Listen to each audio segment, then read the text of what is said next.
Welcome, dear listeners, to the Carolina Haints podcast, brought to you by Wreak Havoc Productions and A Darker World. I'm your host, Dan Sellers. Raleigh was not the first capital of North Carolina. North Carolina is an old state, nearly as old as America herself. The Province of Carolina was established in 1663 and split into North and South in 1712. The first capital of the state was Edenton in 1722. In 1766, it was moved to New Bern, where the first governor's residence was built shortly after. Pirates menaced the North Carolina coast in the early years of the colonies, and the threat of coastal attack demanded a new, safer inland capital city to be chosen. Raleigh was selected as the inalterable capital of North Carolina in 1792. A new governor's residence was then erected, and in 1816, a second governor's mansion was constructed down the street from the original one. That building was in use until 1865, when Union forces occupied Raleigh. General Sherman himself used the governor's mansion as his headquarters while in North Carolina. When the Union soldiers finally left the city, the governor's mansion was unfit for occupancy. A new iteration was built in 1891, less than a quarter mile from the original North Carolina State Capitol building, where the governor's office is still located. North Carolina's executive mansion was built primarily using local materials and prison labor. The lumber used was locally sourced oak and pine, marble from Cherokee County, and sandstone from Anson County. The bricks used to build the mansion were fashioned from North Carolina clay by forced prison labor. The inmate's signature can still be seen on many of the bricks today.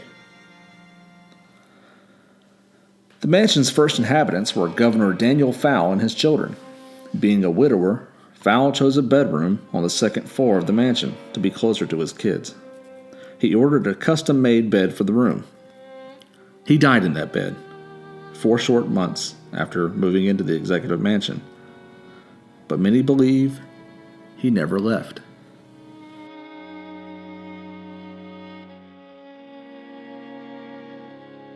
Robert, or Bob, Scott was governor from 1969 to 73. Years after his term as governor, Scott talked about his strange experiences while living in the mansion. He chose the Fowle bedroom as his own. However, he was considerably taller than Fowle and could not find the comfort of the old bed that was in the room. He had Fowle's bed moved to the third floor and brought a modern king-size bed with his own money. Shortly thereafter, Scott and his wife were getting ready for bed when they heard a rapping noise coming from the wall behind the bed. They dismissed it, assuming that it was the old water pipes in the 80-year-old building. But when the knocking sound returned, night after night, Scott asked the maintenance staff to look into the matter. He was shocked to learn that no pipes ran behind that section of wall. The knocking sound remained a mystery to the Scotts until Governor Fowle's elderly daughter came to visit them. Helen Fowle had a habit of paying a social visit to each governor elected to office after her father. During the visit, she made a point to ask, "Is father's bed still in his room?" Although Governor Scott insisted that he did not believe in ghosts, he and his wife would joke to each other that the knocking sound was created by Governor Fowle's ghost. After Bob Scott left office, Fowle's bed was moved back to its original location, and the knocking ceased. Although the ghost of Fowle's bed is the only officially documented haunting of the executive mansion, former governors Jim Martin and Pat McCrory allude to many other strange occurrences within the 125-year-old structure. I was telling someone a great story that he told me on your inauguration. He said there's a ghost in that mansion. Yeah, he's a good ghost. A good ghost. It's a good ghost. George.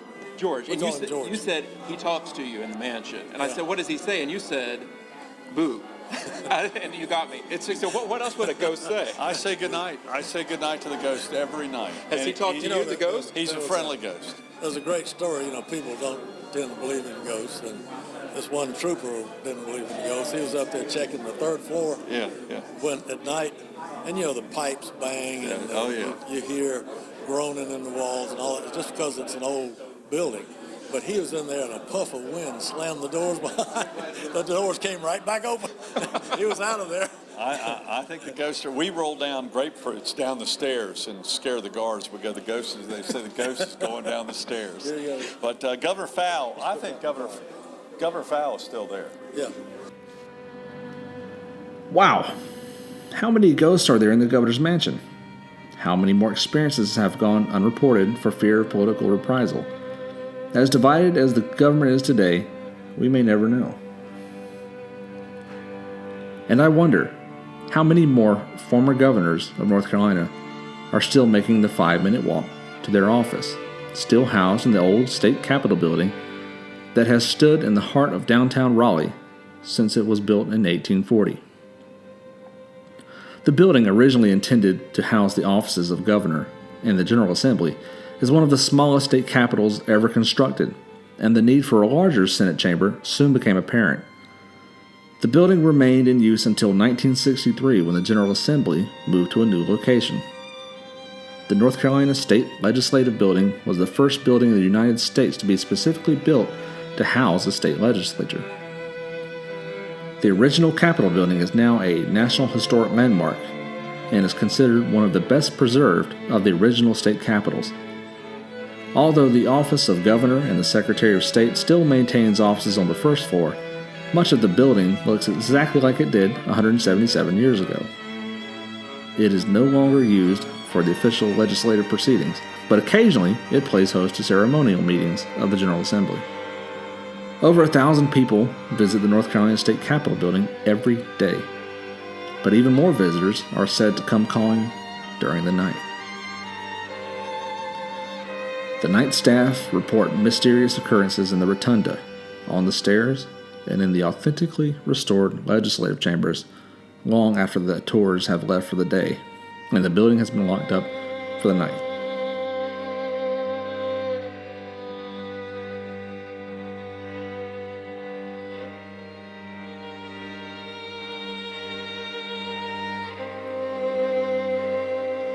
Owen Jackson worked as a security guard in the building for over 15 years. He reported countless encounters with things that he could not explain. On more than one night, the sound of books falling could be heard from the state library on the 3rd floor. However, when Jackson investigated, he couldn't find any books missing from the shelves. Occasionally, the elevator could be heard moving between floors. The ancient elevator could only be operated from the inside, yet when the doors opened on each floor, no one could be seen within the car. One evening, the distinctive sound of breaking glass was heard on one of the upper floors. After securing a broom, Jackson searched the building, top to bottom, for the source of the noise. He never found the glass. He also reported being frightened by things on the staircase at night. He has heard footsteps coming up the stairs toward his location, but the staircase was empty. On another occasion, he heard a crashing sound on the stairs, much too loud to be footsteps. But again, he could not find its source. Some believe that this incident harkens back to the early days of the building, when heavy whiskey barrels were rolled up and down the west staircase. Jackson also reported someone coming behind him and placing their hand on his shoulders. Of course, no one was there. Jackson has heard the sound of slamming doors, yet he found all the doors to be securely locked at the time. Once he even heard a woman's blood-curdling scream when he was alone in the building. Although most historians agree that there have been no deaths inside the building, others have credited the screaming woman to a murder that happened just outside the building in the 1860s. Did Jackson hear the murder victim's unanswered cries for help over 100 years after her death? Noises and footsteps are one thing, but perhaps the most frightening event to happen was the night that Jackson came face to face with the spectral image of a Confederate soldier roaming the halls. The man disappeared before Jackson could recover from his initial shock. Other employees of the building have also reported unexplained phenomena. The building's curator, Raymond Beck, and administrator, Sam Townsend, have both experienced the sensation of someone standing over them in the old state library. Townsend says he was working late one evening when he heard keys rattling in an exterior door. When the door cracked open, he expected the Secretary of State to come in, as the man often worked late as well. Townsend went to greet his friend, but no one was there. Then he heard the keys rattling in the room he had just left. Townsend's office was in a back corner of the old state Senate chamber. He would often work late to avoid the distractions of the constant daytime tours. Often he would hear footsteps in the night, either pacing back and forth or walking across the committee room toward his office. Each time he investigated the sounds, no one was there. One evening, Townsend arrived at the building after dark, unlocking the door to the Senate chamber. He caught a glimpse of a man standing in a far doorway. The apparition quickly faded. Was this the same Confederate soldier that Jackson had seen? Or another ghost of the Capitol building? Townsend was an engineer by trade. He was a skeptical man, yet even he admitted that he could find no satisfactory explanation to the things he had witnessed.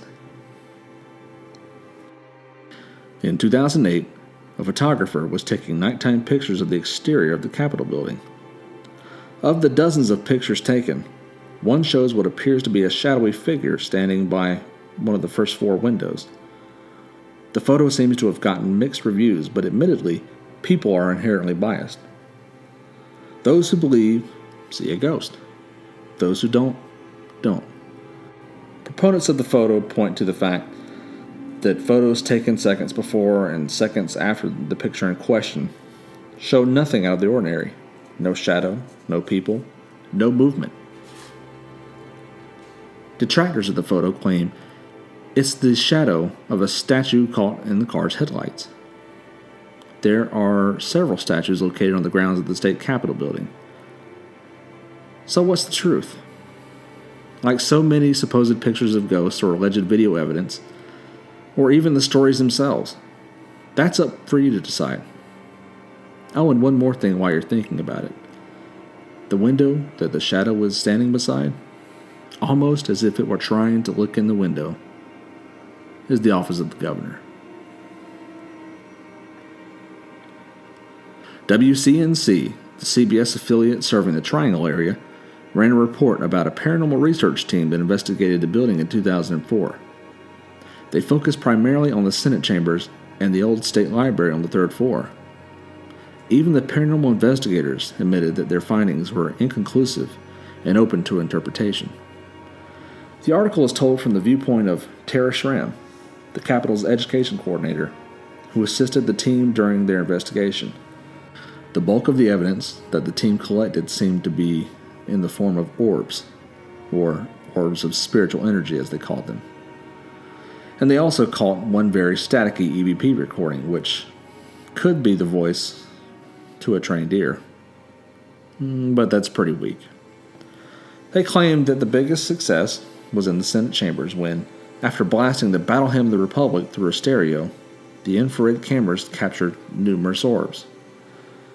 Now, personally, I think orbs are perhaps the worst form of paranormal evidence. In my opinion, 99% of all orbs are just dust or bugs. And I ask you, what is music? More specifically, what is sound? It's vibrations. So wouldn't you think that if you send a bunch of vibrations through a 175-year-old building, that it might shake a little dust loose? No, I hold more stock in the personal experiences that people have had, like the numerous people who have smelled cigar smoke years after smoking had been prohibited in the building, or the employee who heard music playing downstairs while she was working on the third floor library. She didn't think much of it at the time because the building hosts events, and it is not uncommon for musicians to be set up in the rotunda. However, as she packed up her things and left the building, she found no one was there. The Capitol used to feature these mysterious occurrences with a tour called Scare on the Square, but have since canceled the event. Folks, if you haven't visited the old state capital of North Carolina in downtown Raleigh, I highly recommend it. I've been several times myself, and the sense of history in the place is pretty inspiring.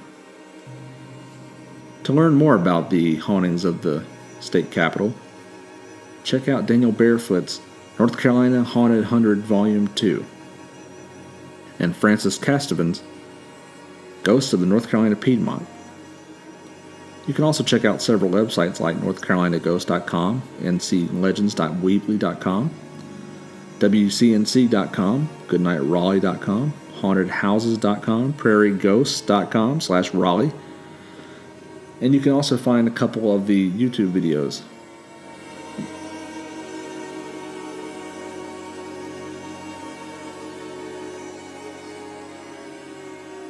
This episode was researched and written by Jeff Cochran and is narrated and produced by me, Dan Sellers.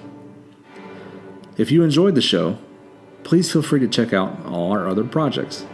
We're on Facebook and Instagram at Wreak Havoc Productions, and I'm on Twitter at Hank vs. the Undead.